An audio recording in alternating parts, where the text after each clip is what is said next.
We're learning new details in the case of a woman found dead at Jefferson Memorial Forest.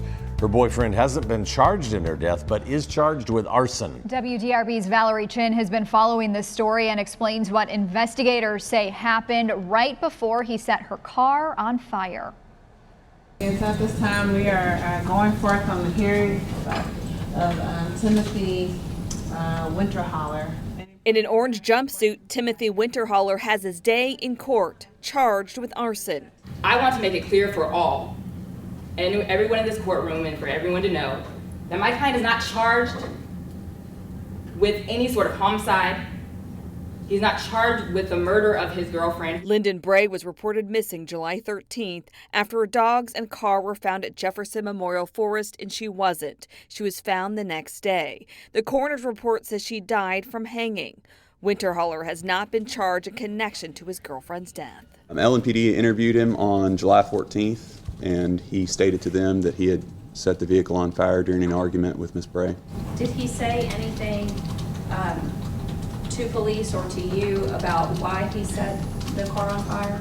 He was angry at her leaving and was trying to destroy it. Investigators say Winterholler used a lighter and lit the detached seat cover on fire, and that spread to the seat cushion. And they say that's not the only damage to Bray's car. He had pulled some wires out of the ignition.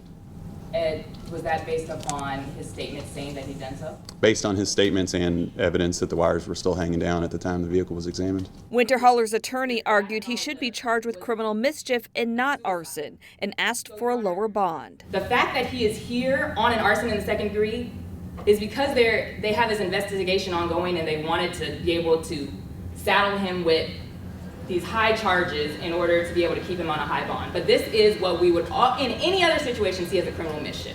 He has prior convictions for domestic violence. In this case, the property that he damaged was that of his girlfriend, again an act of domestic violence. In the end, the judge decided to lower Winterholler's bond from $50,000 full cash to $25,000 full cash.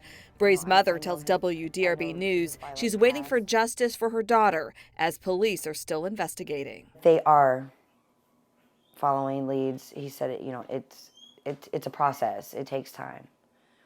And I understand that. Valerie Chin, WDRB News. Meanwhile, Lyndon Bray's family is inviting the public to celebrate her life. The event is happening Saturday from 10 to 5 p.m. at Bernheim Forest at the Silos and Picnic area. That's past the Education Center parking lot. The family will have a sparkling cider toast and bubble release at 4:30 p.m. Guests are also encouraged to pack a picnic. Donations to Bernheim Forest are also being accepted in Lyndon's name.